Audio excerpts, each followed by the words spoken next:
Nah, sebagaimana tadi sudah disampaikan oleh Pak Ustadz Taslim bahwa percaya Al-Quran maka selamat. Benarkah seperti itu? Lalu bagaimana dengan penjelasan dari seorang mu'alaf yang mengatakan bahwa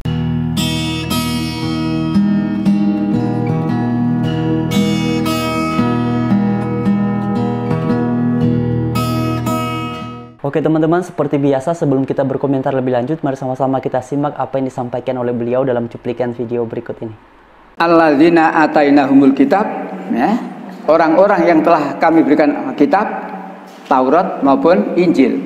Mereka mengenal Muhammad sebagaimana mereka mengenal anak-anaknya sendiri. Ingat ibu bapak, zaman Nabi Musa, zaman Nabi Isa, waktu itu Muhammad belum lahir. Jangankan lagi nih Muhammad, bapak ibu durung lahir. Tapi Allah sudah beritahu. Allah sudah beritahu tentang Muhammad ada di sana. Muhammad ada di sana. Disinilah gak masuk akal. Tapi balik lagi, la raiba fihi, tidak ada keraguan di dalam Al-Quran. Semua firman Allah itu pasti benar. Tinggal kamu percaya atau tidak percaya. Percaya Al-Quran, selamat. Gak percaya? Gak selamat. Udah itu aja. Ya, baik. Pertanyaannya, kok mereka mengenal Muhammad itu dari mana? Wong Muhammad belum lahir. Ini zaman Nabi Musa. Orang-orang yang diberikan kitab Taurat mengenal Muhammad. Dari mana mereka kenal Muhammad? Wong itu belum lahir loh. Karena di dalam Taurat diterangkan, ada orang yang namanya Muhammad, yang orang ini begini ciri-cirinya, begini diterangkan itu. Makanya mereka mengenal.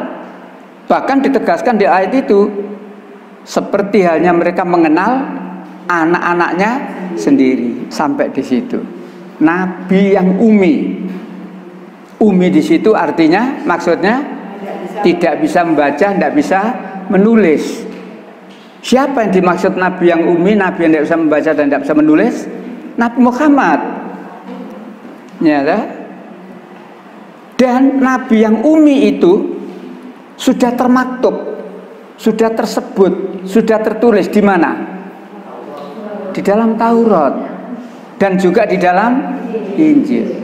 Begitu jelasnya firman Allah. Dan Nabi yang umi itu tidak hanya Quran saja, di Alkitab pun ada keterangan itu. Ketika sebuah kitab diberikan kepada seseorang, maka orang itu berkata, saya tidak bisa membaca dan tidak bisa menulis. Jadi ada keterangan itu. Lebih tegas lagi dikatakan di 7157 itu, yang termaktub atau tersebut atau tertulis di dalam Taurat dan Injil yang ada di sisi mereka. Jadi jelas sekali. Keberadaan Nabi Muhammad dalam Taurat, dalam Injil itu jelas sekali ya.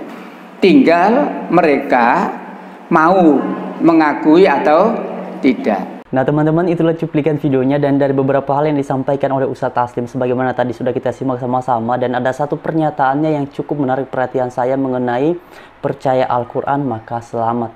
Nah teman-teman, apakah benar demikian? Sebelum kita berkomentar lebih lanjut, mari sama-sama kita simak terlebih dahulu apa yang disampaikan oleh seseorang yang sekarang sudah menjadi mu'alaf. Sebab kalau dalam Islam kan kita ketahui sendiri bahwa Islam itu tidak ada jurus selamat. Kalau cari selamat harus beramal sendiri. Kalau cari kebaikan harus amal sendiri. Nggak ada yang menanggung dosa kita, yang nggak ada yang menanggung surga bagi kita. Jadi untuk surga, untuk kebaikan kita nyarinya sendiri, Mbak. Jadi bagaimana Pak Ustadz Taslim?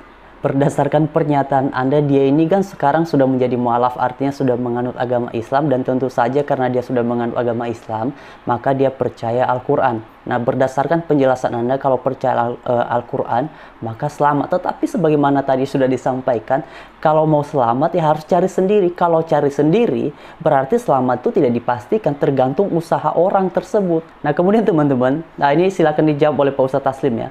Kemudian teman-teman, mengenai penjelasan beliau tadi yang mengatakan bahwa di dalam kitab Taurat, di dalam kitab Injil ada penjelasan terkait dengan Nabi Muhammad. Nah memang beliau tidak menyebutkannya di dalam kitab Taurat, di dalam kitab Injil yang mana yang sedang ia sampaikan itu di dalam kitab Kejadian, Keluaran, Imamat, Bilangan, Ulangan, atau dalam kitab Injil Matius, Markus, Lukas, dan Yohanes. Di bagian yang mana beliau tidak sampaikan sama sekali teman-teman.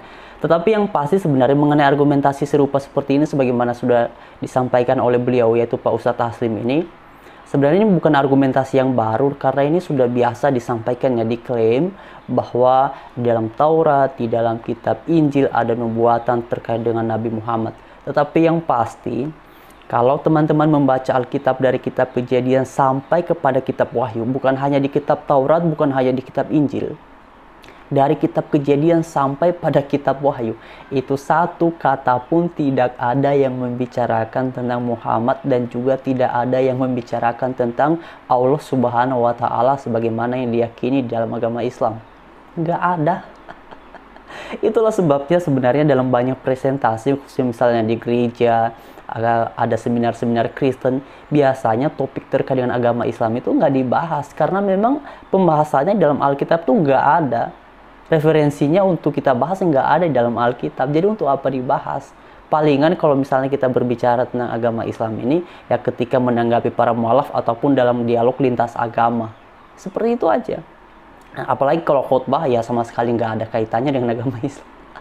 Nah kemudian teman-teman, tadi kan beliau ini mengatakan satu hal ya, yang katanya di dalam Alkitab itu ada satu bagian di mana ada seseorang yang mau dikasih kitab, lalu kemudian dia berkata, oh saya tidak bisa membaca. Nah teman-teman, kalau maksudnya Ustadz Taslim ini, di dalam kitab Yesaya pasal 29 ayat yang ke-12 sampai ayat yang ke-13, sebenarnya ayat itu adalah perumpamaan tentang penjelasan tentang situasi di dalam ayatnya yang ke-9 sampai ayatnya yang ke-11.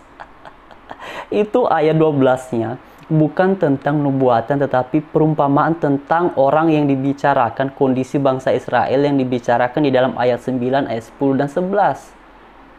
Tapi mereka memahaminya bahwa ayat yang ke-12 itu, sebenarnya kalau tidak salah saya baca tadi satu artikel, hal ini juga pernah disampaikan oleh Zakir Naik.